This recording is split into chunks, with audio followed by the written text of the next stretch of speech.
Welcome back to Market to the Mavens, the ultimate podcast for all things marketing, brought to you by Life in Motion. I'm your host, Tori, and with me, as always, I have our awesome co-host, Heather. Hello. So today we have some really exciting marketing topics. We're going to talk about influencer marketing, the ongoing TikTok ban controversy, and where they're at with that, and maybe even a special topic at the end that I'll throw Heather's way if we have time. I know you're really excited about. Yeah. So we're just going to jump right into it with the influencer marketing topic. So really, I'm just going to go over a few things that have to do with influencer marketing and really what you should be looking out for as a business owner, and maybe some tips on if you want to move forward with influencer marketing, what you should do and what you should be asking for from the influencers. So there is an ongoing debate about the ethics of influencer marketing. Some people argue that influencers are often used to promote products that they don't believe in, and this can be misleading to consumers. Others argue that influencers can be a valuable way to reach a large audience and that they can help build trust with consumers. The other thing is also that people often say that you need to be careful about what influencers you are working with because they can be buying followers, buying engagement, and that you can work with that influencer and see no result because of that. And really being careful with what influencers you're working with and what you need to be asking of those influencers before you ever exchange any kind of payment. So let's start with the ethical part of influencer marketing and what you recommend businesses do and what they're careful about when working with influencers, really to protect their reputation. It's reputation management, and that working with influencers, you don't need to just work with an array of influencers that have millions of followers. It's because if that influencer is unauthentic, then that could look poorly on your brand. So I'm going to kind of let you take the lead on that and what you suggest when it comes to authenticity working with influencers. So I think influencer marketing is something that's a really hot topic, and there are a lot of influencers that do a really good job of marketing themselves, not just marketing people. And so I think it's really important that any business that is wanting to use an influencer for marketing their brand needs to, number one, take a look at what those people are actually posting. Yeah. Take a look at how frequently they are posting. And this is always a really controversial topic because there are experts out there that position themselves and say, oh, you should post 3 times a day or 5 times a day or 10 times a day. Nobody wants to see a business that much.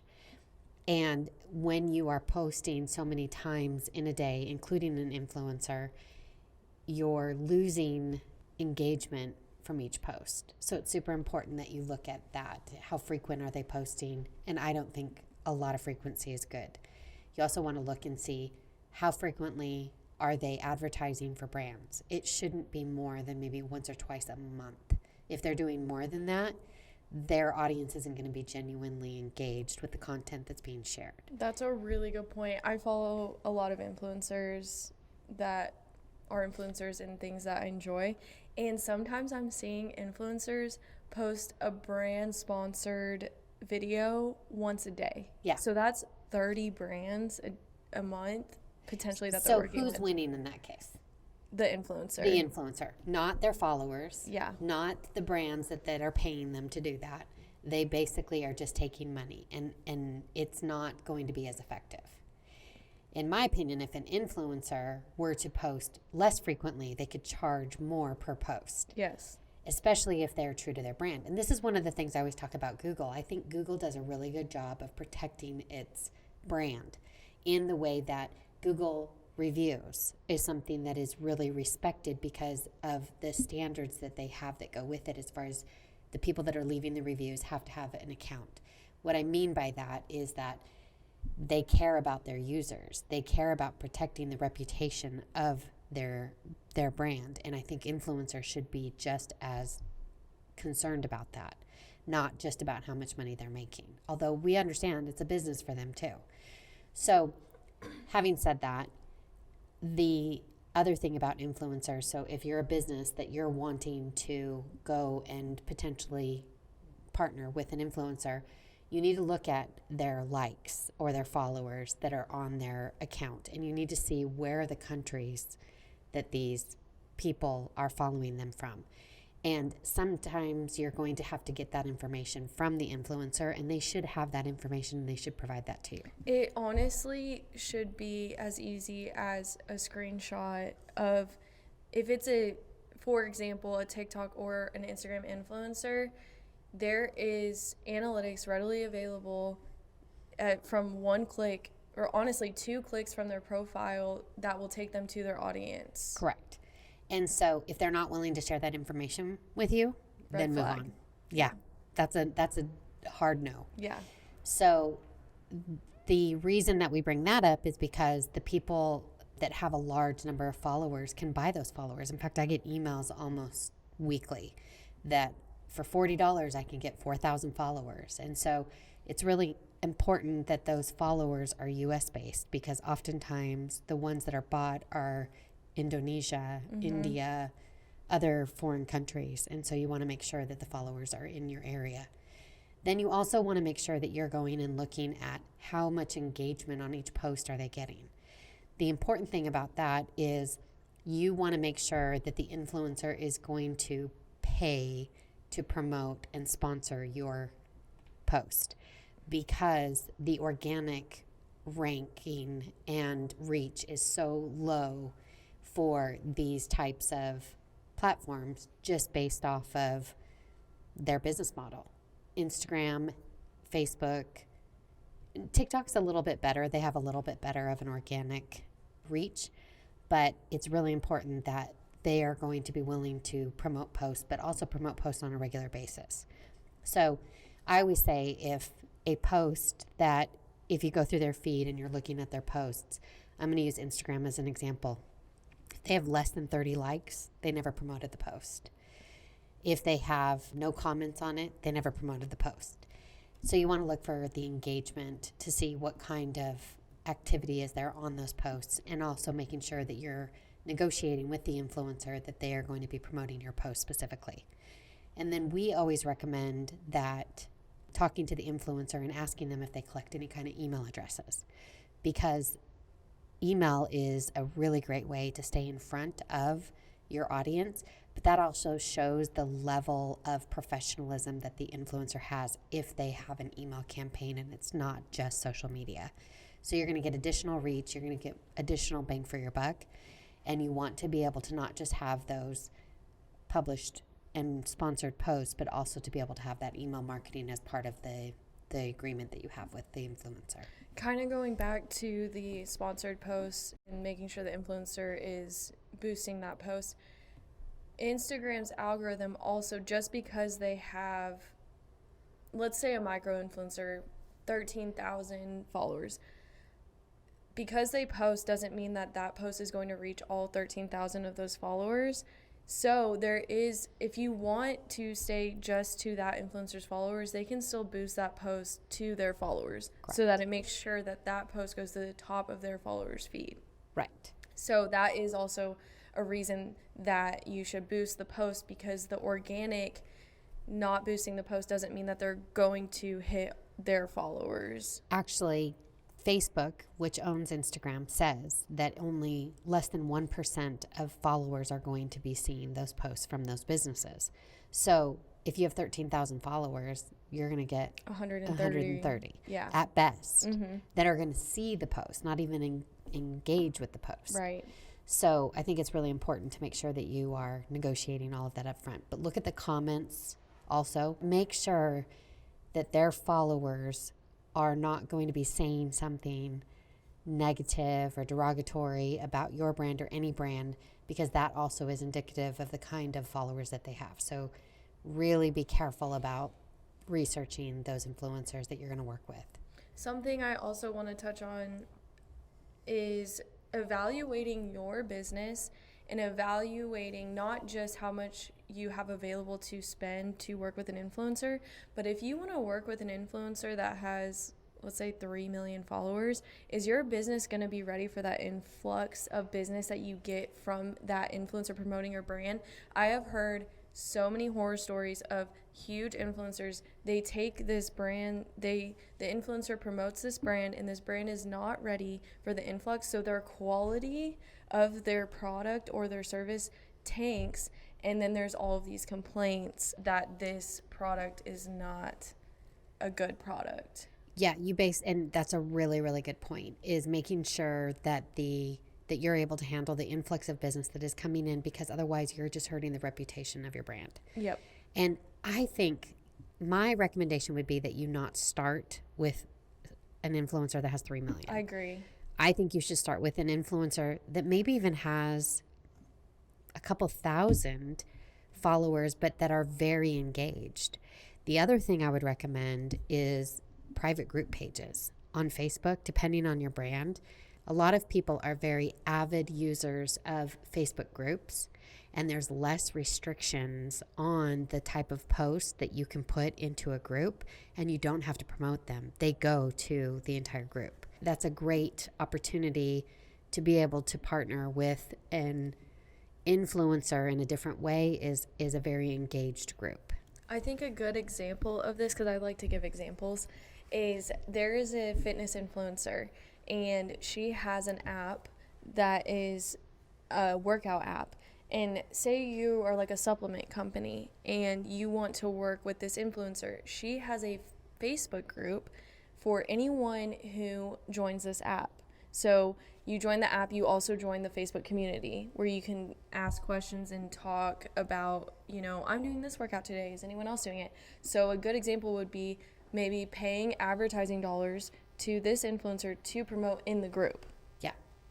So I have another example similar to that too. And so my husband and I are Airstream owners, and we travel, and we belong to this group called Airstream Addicts. Which they're crazy. They're crazy. And we post in there all the time, and we read all of this all the time. But just the other day, we posted about Starlink, that we had this setup. Within less than an hour, we had 17 comments. They wanted to know where we got our setup. We were sending links, sharing links with the products that we had purchased and other things. And did Starlink pay you for this? No, I should have. But I mean, really, Amazon too, because we got a bunch of stuff from Amazon. And so I think that would have been a great example, is that you can partner with admins for groups, and you can directly pay them to be able to even potentially sponsor their group, and even maybe provide an image for the header of the group. An image, or you can pay them to pin your post to the top of the page. And I've seen advertising for that all the time. Like, you can pay $25 and I'll pin or $25 a month and I'll pin your post for the months that you pay that. And when you have it, what's really cool about Facebook groups is that before you join the group, you can see how many people are in the group. You can see how many average posts a day they have. And that's really going to identify if that is a good fit for you. Yeah, I like that idea. So let's lay out for them, working with an influencer. A business wants to work with an influencer. What should they do from step 1 to step 10, beginning to end, with that influencer, from gathering analytics and laying out a contract, or, requiring that they send out an email, things like that? What would you recommend a business does? So the first thing I would do is identify the individual or the brand that you want to work with, and contact them and ask them if they have any kind of a agreement already created. Sometimes that's not as good if somebody already has a very well-established process for their influence post. Sometimes it's better to find somebody that has a great following and maybe doesn't realize how good their following is, and then you're helping establish that as an additional income stream for that influencer. And so let's talk about that one. If you have an influencer that doesn't have an established process, what you first want to do is ask for the data that we talked about. Tell them that you're interested in hiring them to do a sponsored post and asking them if they would be willing to share their audience statistics with the brand. So you're negotiating that. The other thing that you want to do is ask them if they have, like we mentioned, an email list. How many people are on the email list? How many times a year or a month do you send out emails? Do they have any analytics for their open rates, their click rates, even examples of the emails that they've sent out? I think it's really important that you look at it and make sure that it aligns with your brand. So that's the first step. Then the second step would be negotiating. What are you willing to pay for that sponsored post? What is it that you want to accomplish? What is the goals for that post? Is it links to your website? Is it comments? Is it links to your social media? Get more followers? What is that you're trying to do to be able to, what would the measurements, what would the KPIs? I feel like that acronym is overused. Analytics, yeah. But really, truly, what are you hoping to accomplish by paying for this? And then determining how much it is going to determine what those results need to be in order for you to have an ROI on that experience. And sometimes it's just brand awareness. And that's harder to measure. But if it's actual sales or if it's actual leads to your website, there's other things that are more measurable if you're looking for actual results. So setting that up and then communicating that effectively with the influencer is super important, just to make sure that you guys are on the same page. I would honestly have it written out. Well, first it's negotiating and discussing it. And then after you get it all done, then you want to write it down. And I don't think you need to get into all the legal stuff because I think sometimes that can go overboard. So really what it is it's just kind of a recap email of here's what we're agreeing on, here's what I'm hoping to get out of it. And if you can develop a good relationship with the person and it goes well, then maybe, 4 or 6 months later, you can do another one with them. Or you can just find another influencer that is in the same kind of category and just rinse and repeat on different influencers. It's a great way to get things going. So I think one thing, too, that people aren't negotiating yet that they need to, specifically with Instagram, because that's where my brain goes with influencers, and TikTok, I guess, is maybe negotiate a collaborative post so that they're doing the work and you're paying them for the work, but they're making you a collaborator on the post, so it posts to their social media and it is on your feed. Correct. And so that's automatically going to send people to both. And then also, when people are commenting positive things about the product, you need to go on your business's social media and go reply to those comments. Correct. I don't think any businesses do that enough. Well, I would agree with that. I don't think that people take enough time to actually engage commenters on their posts, and they are missing a huge amount of opportunity to be able to not just engage them, but then get other people to want to post because they want to connect. Some of the best posts that we've had for any of our clients is when we use their actual pictures, like So here's an example. A client of ours does axe throwing. And when we post a picture of people that have been at axe throwing that they shared on their own social media, but we're sharing it on our brand, they get so excited about it. And they're commenting and they're tagging and this whole conversation happens. And so I think you're absolutely right that anybody that comments, you should be engaging. You've paid for that engagement. You should be engaging with them. On that note, so a really great example of a brand commenting and engaging with other people, Wendy's, when they were kind of roasting people a little bit. And I think that not enough brands are doing that. Even the negative comments of maybe about the product, going on there and making a smart comment about it. Be careful, though. Be careful, Yeah, because you've got to be witty, and sometimes you can offend, but if you're okay with offending, like we have an attorney that loves to kind of push the envelope on the type of comments we have an attorney that loves to push the envelope on the topic. So, for example, Charles Manson. We've talked about Charles Manson and his estate planning, which obviously he didn't have estate planning.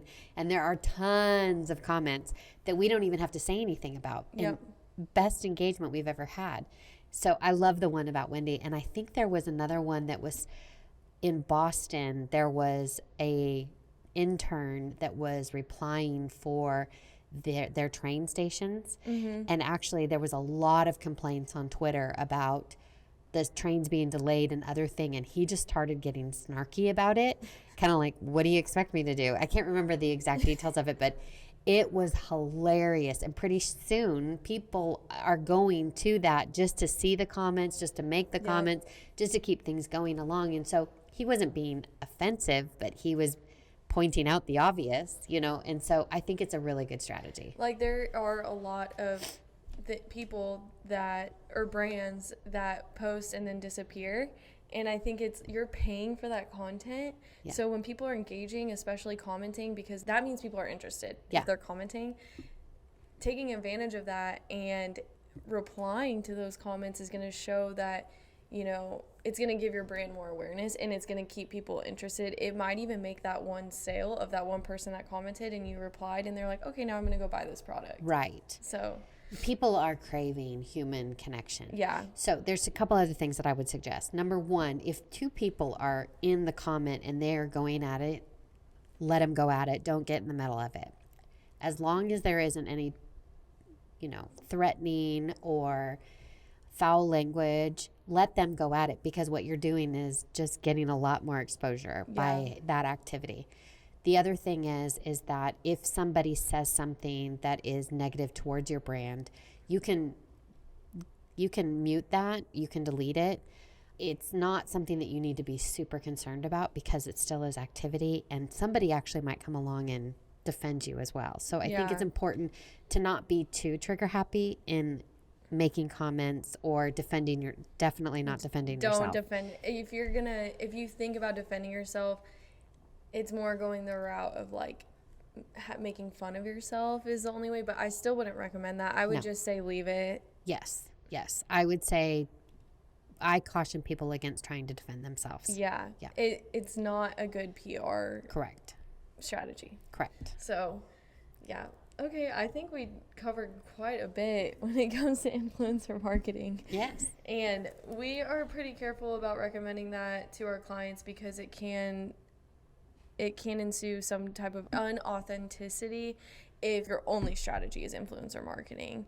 But you also lose control. And you have to be picky about who you're working with.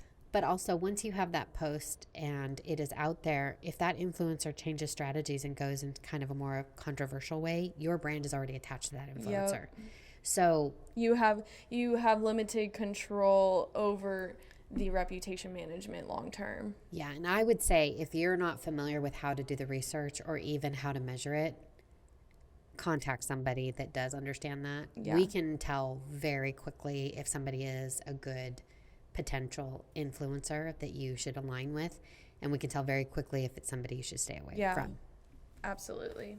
So, sticking to the social media topic and things that are hot topics within the industry right now, we're going to move on and talk about the TikTok ban.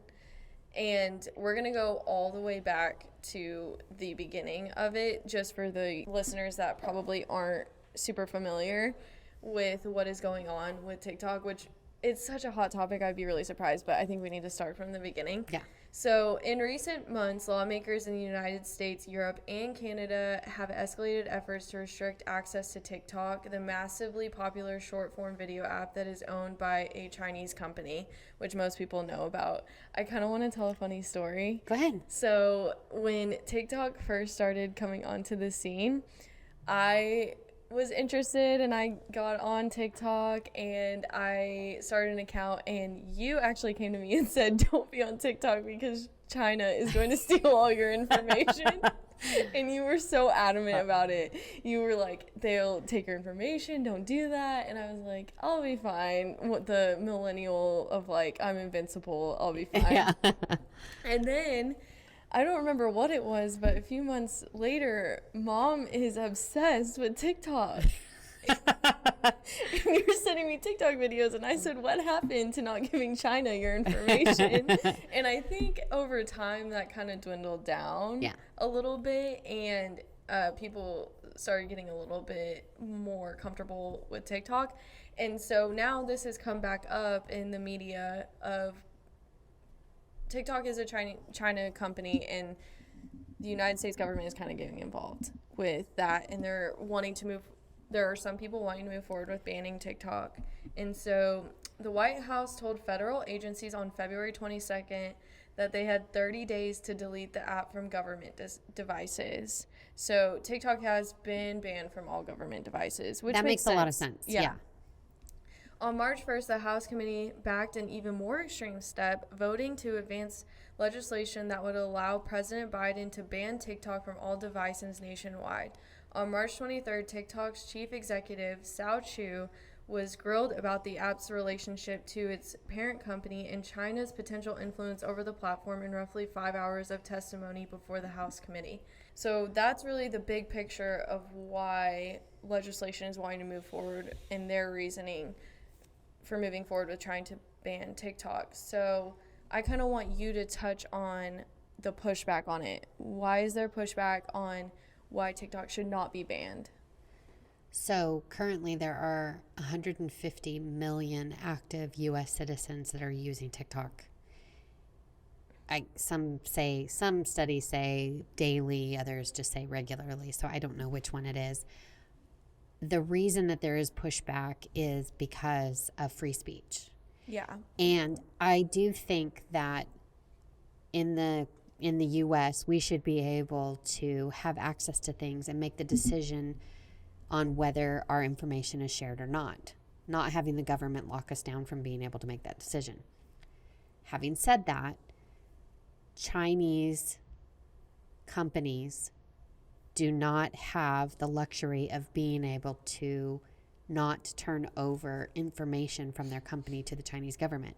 And they are tracking our interests, our likes, our geographic location, and other things. And so that is sensitive information that the Chinese government could potentially really easily be able to have access to.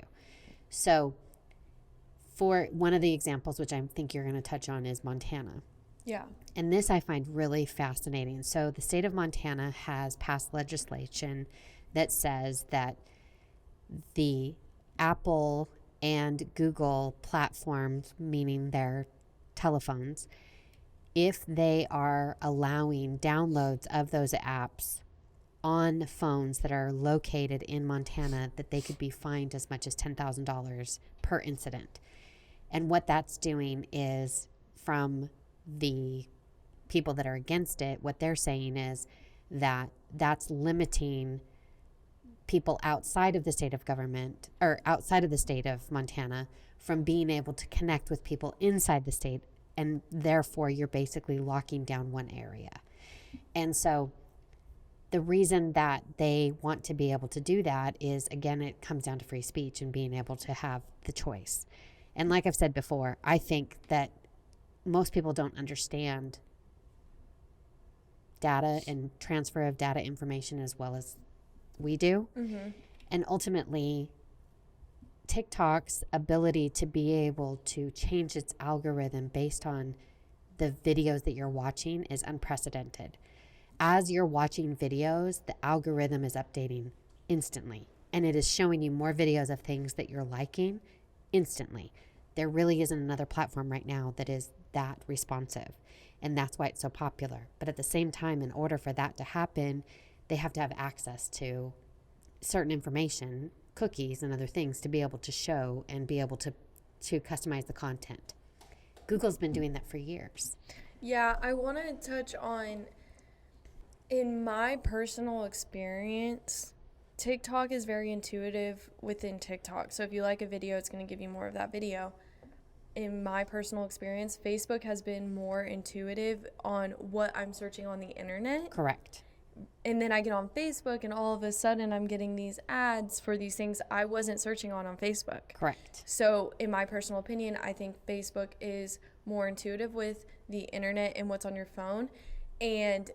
But they're an American company. Right. Not a Chinese company. Right. But at the same time, what I always say is I like them having access to that information because I don't want to see a bunch of monster trucks on my feed. I don't want to see things about, new moms. Yeah. That doesn't relate to me. So I think that the technology is benefiting us, and I don't think that it's hurting us. And I feel like the reward is greater than the risk at this point. Yeah. What's happening with bans in the United States? Which we kind of covered the Montana ban and what is happening there. It is currently banned in Montana as it stands right now. And there is a lawsuit against the state of Montana right now, so it's From still TikTok? in the legal. So it's still in the legal system. I don't even know how that works with a Chinese government Well, no. app, or with the Chinese app suing. So Montana. according to TikTok, they have servers in the U.S. Okay. And they have representatives within the U.S. Okay. Now, that doesn't matter because we have servers outside of the country too that you can still access. So that's kind of where the sticking point comes. So TikTok, yes, it is a foreign agency owned by a foreign company, but they are suing Montana state government for that ban. Yeah. In May, the governor of Montana signed a bill to ban TikTok from operating inside the state, the first prohibition of its kind in the nation. The ban will take effect on January 1st. Of 2024? Yes. So it's not in effect yet, but it will go into effect on January 1st. Yeah. But TikTok has filed a lawsuit, so that might get overturned before the ban actually goes into effect. The app has already been banned for 3 years in the U.S. government devices used by the military, which makes total sense, but the bans typically don't extend to personal devices. Yeah. So, with that said, should businesses continue to promote on TikTok with this ban potentially going on? And when I say advertise, I don't mean organically. I mean, should they be spending advertising dollars on TikTok right now? Yes, I think companies should be advertising on TikTok until the ban is confirmed, because social media is such an instant gratification. It's what's happening right now. It's not something that's going to be happening in 6 months. I also don't think it's a bad idea to be getting followers and building your brand on TikTok as long as you are continuing to direct people to your other platforms. So your website, Instagram, Facebook, email list, Yep. YouTube, all of those things. It is a great platform to grow your audience. Your audience doesn't need to remain on TikTok. It can go to the other platforms that you have. Yeah, I totally agree. Okay, was there anything else you want to touch on when it comes to the TikTok ban? Or we'll just continue to follow and see Yeah, what we'll continue to happens. follow on that. Yeah, for sure. And we have in our Instagram, in the link in our bio, we now have Market to the Mavens News, where we'll be posting blogs, and you can go there and see all of the updates. Everything we talk about, we're keeping up to date, and so we'll be posting update blogs on these things if anything else comes out in the news that you need to know about. Yes. Okay, so that is all we have for today's episode. Thank you for joining us on Market to the Mavens. We covered some really interesting topics today, including influencer marketing and the ongoing TikTok ban debate and what's going on with that. Remember that staying informed about the latest marketing trends and developments is crucial to staying ahead of the ever-evolving industry. Make sure to subscribe to our podcast and follow us on all social media to stay connected, which is on Instagram and on TikTok. We'd love to hear your thoughts and suggestions for future episodes. If you have anything you want us to talk about, please shoot us a DM. We're looking at it. If you have our emails, send us an email. We're totally open to suggestions. Honestly, that helps us a lot. Yeah, I'd love to know what everybody wants to hear about. Yeah, I totally agree. So thank you for joining us today. And until next time, keep shining like the marketing mavens you are. This is Tori. And Heather, Signing off.